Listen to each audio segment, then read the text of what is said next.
on est reparti sur une balade sur la dune, une plage landaise réputée sur la Côte d'Argent dans le Marensin. Et Maxime, salut à tous. Coucou, salut à tous. Et juste avant la vidéo sur le poulailler, je vous présente une plage, on va dire landaise, dans mon fief préféré. Une plage malheureusement qui fait couler beaucoup d'encre en ce moment. Site préservé et privilégié qui malheureusement est en déperdition, comme toutes les plages du littoral, où une protection accrue doit être menée par l'ONF et par les autorités communales. Et aujourd'hui, dans une copropriété très particulière, cette dune est laissée à la j'allais dire, à l'extravagance et à l'inconscience des gens et surtout des copropriétaires, malheureusement, qui veulent garder leurs petits privilèges d'antan. Et on a une dune qui n'est pas du tout protégée et pas du tout fermée. Vous avez les maisons au-dessus et vous avez vu ces deux strass aujourd'hui que l'on a. Donc nous sommes au mois de janvier 2020 avec une montée. Alors là, vous voyez, il y a une pente quand même. Et vous avez une rehausse de la plage et une diminution du pan de dune. Aujourd'hui, toutes ces dunes ici, parce que là, on a une descente en dehors des maisons, donc de là jusqu'à là-bas au bout, côté nord, tout ça devrait être clôturé. Et nous sommes en pourparlers avec la mairie. Merci, grâce à moi, qui est arrivé quand même à convaincre tous les copropriétaires et les propriétaires de ces maisons qui sont en front de mer de quitter leurs privilèges enfin et de prendre conscience que la dune est malheureusement un vaste domaine à préserver, car très friable et très sujet à l'érosion.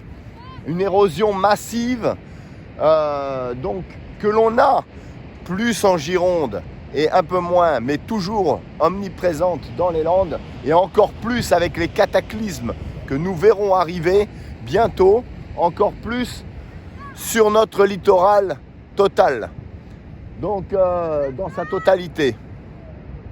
Donc je voulais vous montrer une chose, parce que vous voyez là, vous avez une montée, vous avez une pente ici, voilà. Et là, aujourd'hui, on a une dune qui avant était coupée au couteau, donc abrupte, de 5-6 mètres. Et aujourd'hui, vous avez vu cette montée vient en linéarité vient sur ce pan de dune. C'est-à-dire que la dune dévale, l'océan ramène du sable par les tempêtes, et la dune, vous voyez, a dégringolé. On trouve d'ailleurs ce que l'on ne trouvait pas avant, de la végétation sur la plage. Et aujourd'hui, tout le monde est unanime, parce qu'il y a une plage qui est une référence en la matière scientifique, qui est scrutée par tous les scientifiques au monde pour l'exemplarité, pour montrer que ce qui se passe dans cette plage, elle est en Australie, c'est Bondi Beach, se passe également partout ailleurs dans le monde. Vous avez une montée des océans inéluctable par le réchauffement climatique, accélérée par la pollution atmosphérique. Vous avez une montée des océans, donc une montée des plages, et forcément un coteau de dune qui est diminué. Donc aujourd'hui, je me bats depuis des années pour préserver notre station balnéaire et que l'on arrête de fouler cette dune, de la piétiner. C'est une catastrophe. Là, nous sommes ici non seulement pour prendre conscience des choses, mais aussi pour faire le ramassage de ces plastiques dévastateurs qui en effet pourrissent les océans, pourrissent, regardez-moi ça, et encore, ça a été submergé par le sable, mais pourrissent la nature, pourrissent la qualité des sols. Comme ici, il y en a partout, des micro-plastiques qui, en décomposant, se créent des nanoparticules qui vont se lier avec les métaux lourds également, ce qui a été prouvé par le CNRS. Et aujourd'hui, c'est cette vidéo coup de gueule. Vous avez un paysage idyllique, formidable, qui est complètement pourri par malheureusement tous ces industriels et tous ces politiques qui ont laissé pourrir, encore une fois, c'est le mot adéquat, une situation dramatique. Et on a eu beau montrer, exposer les faits, tuer des millions d'espèces à cause du plastique, nous revoilà devant le fait accompli, devant cette triste situation et ce triste destin que nous subissons au lieu de prendre la direction opposée de manière draconienne et de dire stop au plastique. Nous n'avons pas d'alternative aujourd'hui et nous fermons les yeux encore avec tous ces politiques véreux et tous ces industriels qui ne voient que par leur profit. Voilà. Donc aujourd'hui avec mon fils, que j'ai sensibilisé, Maxime qui est là toujours, nous allons faire du ramassage, mais aussi profiter de ce bel environnement parce qu'il faut quand même des ondes positives et nous allons profiter, j'ai la voix cassée, mais nous allons profiter, regardez-moi cet océan majestueux qui s'ouvre à nous. Et un Maxime, en effet, l'innocence d'un enfant qui prend conscience des choses, mais qui a le droit aussi de profiter de ce beau paysage et de ce côté magique. C'est la sensibilisation des générations futures. Et oui, mesdames, messieurs, et là, au-delà de toutes les poules de la nature, ça va dans le même sens tout ça, puisque c'est une harmonie avec l'authenticité de la nature et l'homme, puisque nous sommes faits de cela. Au lieu de ça, nous allons petit à petit mourir si nous ne faisons rien et nous auto-exterminer. Et ça, je ne le souhaite pas pour les enfants. De l'eau, vous voyez, de l'eau? Eh bien oui, de l'eau, bien évidemment. De l'eau encore aurait-il fallu, Maxime, que tu aies pris de l'eau. Bien. Mesdames, messieurs, sur ce, cet après-midi, je vous fais une vidéo sur le poulailler. Aujourd'hui, c'était une vidéo coup de gueule. Je vous remercie de me suivre, de partager un maximum, car aujourd'hui, nous ne sommes plus là pour rigoler. Nous sommes là pour agir avec pragmatisme, prise de conscience, tous ensemble, unis, et non pas à se tirer des balles dans les pieds, unis justement pour assurer un avenir meilleur. Sur ce, nous allons profiter, ramasser des bois flottés, profiter de cette immensité de plages et d'océans. Et je vous dis à très vite, mesdames, messieurs, à très vite pour une dernière aventure de mon poulailler préféré. Merci à vous de m'avoir écouté. Je vous embrasse tous très fort. Et peu importe les critiques, acerbes ou pas, je sais que vous serez de la partie et vous me soutiendrez. Merci à vous. Et puis portez-vous bien. À bientôt.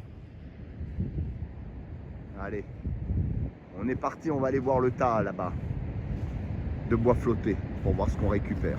Oh ben toi, t'es content, toi. Toi, tu sais pas ce qui se passe. Anouki. Il a mal aux pattes en plus. Alors, le bilan de ce ramassage de bois flotté, Maxime.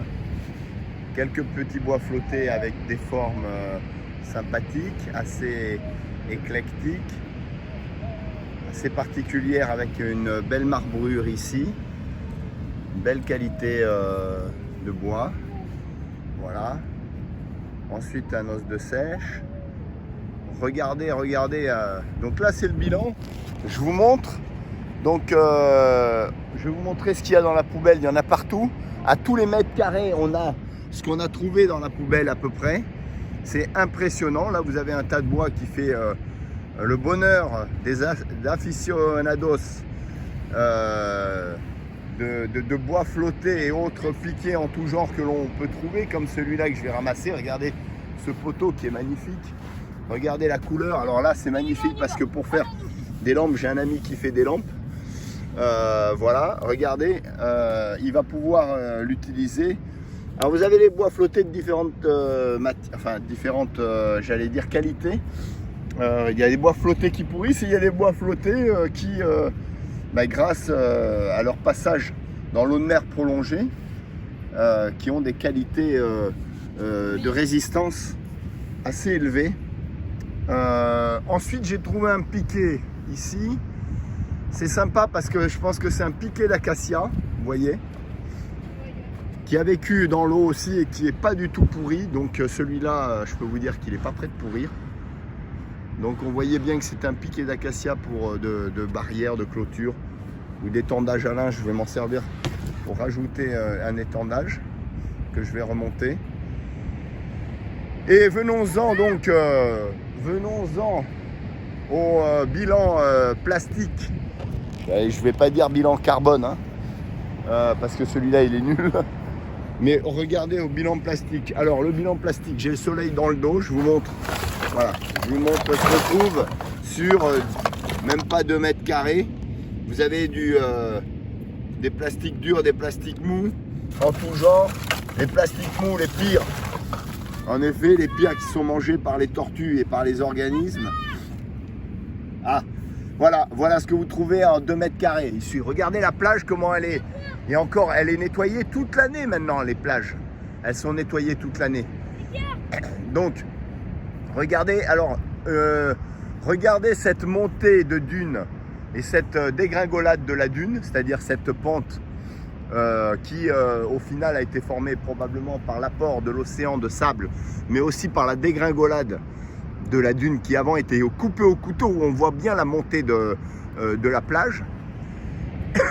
Donc, relativement, c'est assez dramatique. Là, c'est vraiment dramatique. Et le plastique, on va en crever. C'est pas possible autrement. Pas possible, pas possible. Il y a des mini bouchons, il y a des trucs de partout dans le plastique. On n'imagine même pas ce qu'il y a sur nos plages dans le monde entier. Et encore, là, on la nettoie. Alors là, qu'est-ce qu'on a là? Maxime me dit. C'est genre comme si c'était un. Tu sais, les. Celui-là, il est joli, regardez. C'est les poissons qui sortent de l'eau. Il y a des. Eh oui, regardez, il y a des rainures. Il est très joli. Regarde, là c'est. Ah oui. Regarde, papa. Très belle déco, ça. Attends, promets comme Très avant. beau bois flotté pour la déco avec des. C'est marrant parce que ça forme. Ah oui, on dirait. Regarde. Ça forme souvent. Regarde, là c'est un bras. Là, c'est la tête. Voilà, ça pousse l'imagination. Et là, ça, c'est son ventre. Et là, c'est nageoires et des animaux qui sortent de l'eau. Voilà. Comme s'ils sortaient de l'eau. Là, il y a l'eau juste là. Bon, ben voilà. C'était pour clôturer cette vidéo. La vidéo coup de gueule. Alors, on s'est un petit peu calmé. On a calmé ses émotions. Mais je ne sais plus quoi faire, moi. C'est attristant. Comment voulez-vous ramasser maintenant tout ça à notre échelle? C'est dérisoire. Je ramenais des poubelles et des poubelles avant entières. Maintenant, je suis fatigué et je suis lassé. J'apporte toujours ma contribution, mais c'est comme tout, c'est comme le diesel, c'est comme plein de choses. C'est pas à nous à faire les choses, c'est pas au peuple à faire les choses, aux gens, aux citoyens à faire les choses. On fait ce qu'on peut, on a ramassé ce qu'on peut, mais c'est une petite goutte d'eau dans un vaste océan, c'est le cas de le dire. Donc là-dessus.